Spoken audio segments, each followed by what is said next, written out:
چې یو سړی مړ شي نو د نه چې کوم مال پاتې شوی دی په دې کې کوم حقوق دي او په څه ترتیب دي. اولنی مسله اولنی کار به دا کوو چې د کفن پیسې د قبر او د دې دا پیسې به دي روالو. اولنی کار به دا کوو. اگر که بعض علما دا ورسته ذکر کوي نه دا اولنی نه دی، موږ نه دا صحیح خبره دا اولنی دی. لکه سړی چې مړ شو په حج کې رسول صلی الله علیه وسلم سونه وی چې تاسو کو چې د باندې قرضه یا دا اولنی کار یې سوې وې دې کفن کوي. بل دا چې یو سړی غریب دی او په د باندې قرضه ده او جامع نشتی ناول بسکه ها اول بوله جامع خلی قرضې بوله ختمه اول بوله جامع اخی. بل چې مسلمان پټول واجب دي نو صحیح خبردار چې اولنې حق د په مال کې هغه څه دی کفن دفن دا کار به بکوي.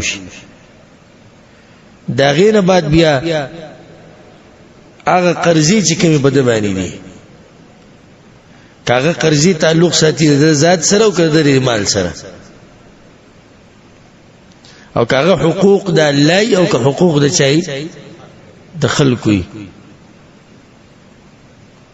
خو حقوق د الله او حقوق د بندگانو بیا په دې کې د علماو اختلاف دی چې کوم یو به مخکې کې.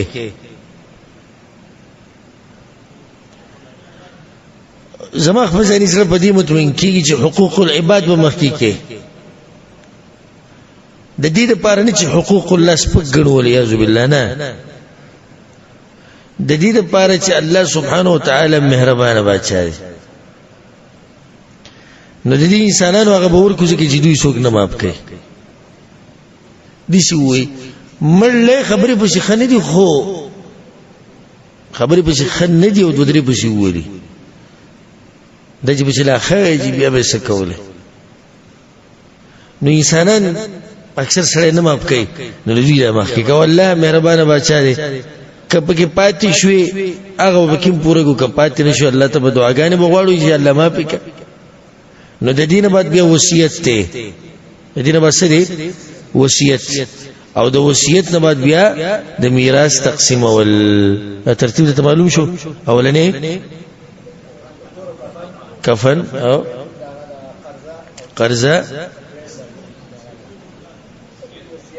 وصیت او بیا ارث. نه حقوق العباد د ټول سبب قرضه کې ودی کړهلو ک قرضه کې ټول حقوق رالو حقوق مرسله حقوق مطلقه او د اقسام دي. دا غیر تفصیل لازم به برنه خبره ډیره زیاته وګدش.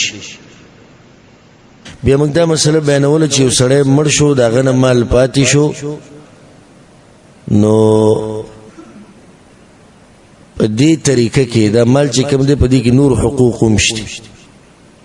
اولنې حق هغه څه دی کفن دی. دویم حق قرضونه کاغه د الله حقوق دي او کاغه د انسانانو حقوق دي. نو دریم وصیت سلورم میراث تقسیمې ده. په دې ترتیب سره به دا کار کیږي.